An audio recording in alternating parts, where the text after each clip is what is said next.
Bismillahirrahmanirrahim. Assalamualaikum warahmatullahi wabarakatuh. Well, hello everyone. I'm Akbar. I'm from fourth semester PBI from A class. So now in this video, I will give an issue about what's issue are that are happens in the world. So, do we know, after decades of debates and discussion, after producing piles of policy documents, what sustainability is and how to get there? Or do we mostly know what is not and what not to do, just as medieval theologians couldn't figure out if God should be approached via action or reflection, and if he could be known through positive attributes or through negative transcendence. Policy and administration scholars are still grappling with process of learning in governance. Can we achieve a perfect society by improving governance and which form of knowledge and learning do we need for that?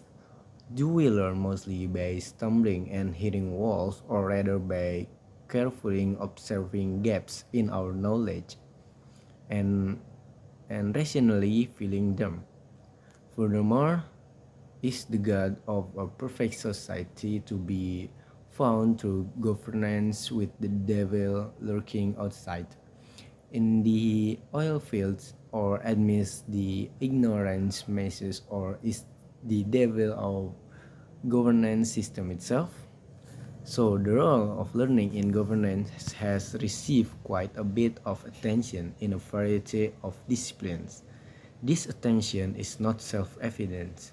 Sometimes it prepared as the policies, ideas, plans, practice, and technologies just emerge and move around. In some literatures, they were portrayed as traveling, diffusing, and disseminating themselves without looking too much at the learning process involved.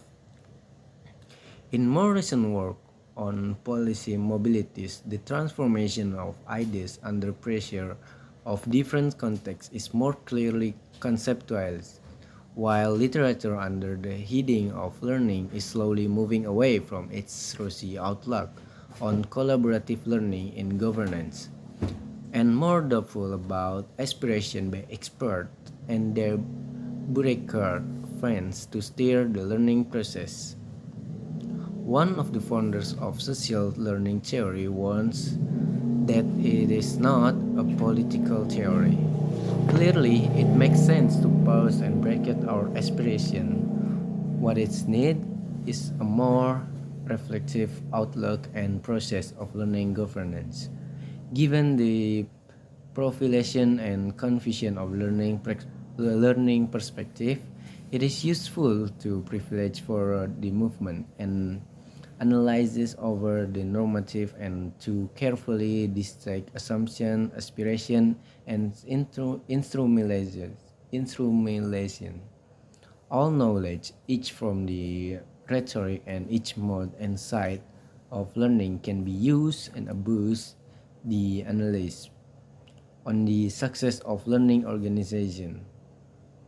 The unpredictable character of learning process and their distributed nature over time and space make it hard to steer and focus learning on a particular process design, on a particular site of learning, or on a certain group or perspective. Steering towards a particular outcome is even harder. Housing affordability comes to mind. Learning within the governance of housing is often a cross-purpose process of learning in governance certainly contribute to development of home ownership societies, but also to global financial crisis in 2008. This special issue takes the position that co-evolutionary approach to governance can useful insight about the possibilities and limits of learning in governance. If we understand governance as a product of co-evolution, however understood, then this implies a direction and a unique of an enabling and limit factors for learning. It brings attention to the various ways knowledge is interrelated with actors and institutions and how this interrelation influence process of learning. The form of knowledge and that are present in the governance system will put a strong mark on the development of a new site and ideas. If certain forms of knowledge are absent in the governance system, it is unlikely that they will be the basic for forms of learning that start from the concept and modes for reasoning characterizing that knowledge. If a perspective of the future revolving around a certain common good is not present, then knowledge associated with that common good is not likely to be valued, except then it plays as a role in the routines reproducing the system. If one actor has a very different ideas regarding a particular common good differing from the consensus ideas constructing governance, this can inspire forms for counter strategy and counter learning.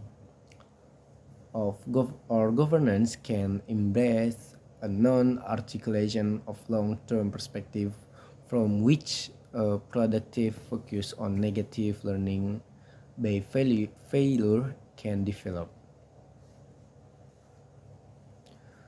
So,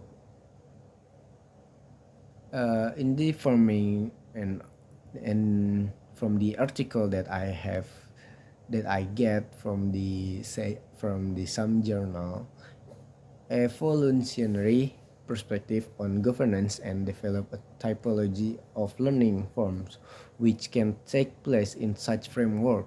They consider the governance of a community as always unique and marked with a unique path in which different forms of learning relate and play out their perspective in mostly analytic in the sense that they do not privilege one form of learning or one kind of outcome even another yet. They do emphasize the position of one form of learning, that is dialectical learning, as ideally catalytic of decision making in democratic societies.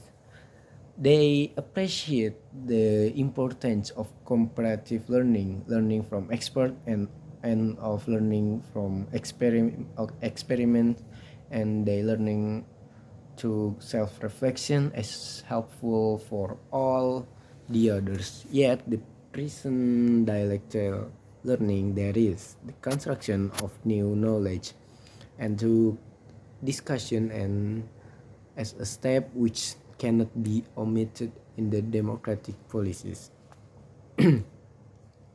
Each community will be marked by a unique pattern but also a unique interplay between these different types of learning, while co-evolution makes it hard to impose a different mode of learning or a different form of knowledge from the outside. Learning can be considered the oldest form of learning theories, yet in vanished from political and policy theory in the skirmish between modernists and postmodernists in different guises. Learning takes place at different levels. People learn, or organization learn, and governance system learn, but the learning process at one level cannot be simplified equated to process to the others. People can learn while their organization learn nothing. At the same time, the ongoing interaction in an evolving governance system can lead to learning as in adaptation, or at least to more adequate response to internal and external problems, the opportunities. Without this being perspective as such by the actors. This means that not all learning has an intentionally to learn, and it means that not all learning is actually noticed by the learners. As a student who claimed, I learned nothing, while the professor is rather impressed. It also means that a process of emergence lead to a differentiation between individuals, organization, and governance system, each possessing their own logic of reproduction and possibilities for learning. In their analysis of learning and governance transformed in small scale fisheries take a hopeful perspective on this differentiation and argue that learning for more than just governance outcome is possible. Blue growth initiative focusing on the marine environment as a bioproductive system tend to marginalize small-scale fisheries. Yet, institutional redesign cannot repair this problem. Even if the dominant interest group could be modified, what is needed, they argue, is a slow reorientation of marine governance and fisheries regulation towards blue justice, securing a position for conservation and development and for the activities of small-scale fisheries, and we might also add here securing a position for other traditional users and users invisible in the internal arenas where blue growth is promoted. The analysis over remarkable insight and striking similarities with the critical literatures on transition and earlier development. New arenas are necessary sites where more interaction can take place between representative of these diverse users arenas in which interactive learning can take place, which it could turn lead to governance transformation. The authors represent a multi-level perspective where invisible locals are not simply forced to look and talk upwards, but where also other actors can nudge to pay more attention to what is happening locally in emergence. The concept of justice itself appears then as not only an ideal result of a particular governance system, but also as a guiding concept for its transformation across scales.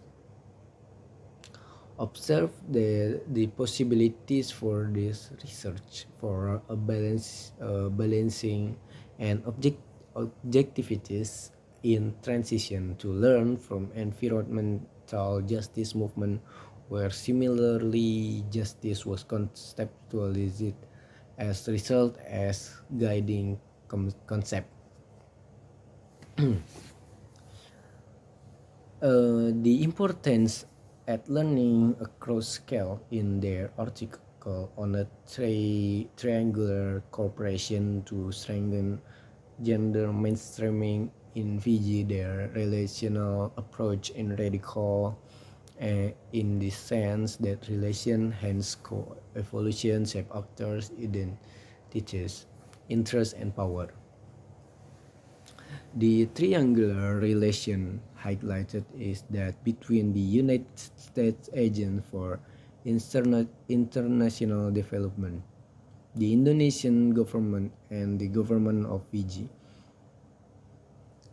The authors observed that the forms of learning at play partly enabled by project design, decentralized organization, and language and goals. So I think that's all that I can explain from the issue what happens in our world, and I think that's all that I can explain. So thanks for the attention. Wassalamualaikum warahmatullahi wabarakatuh.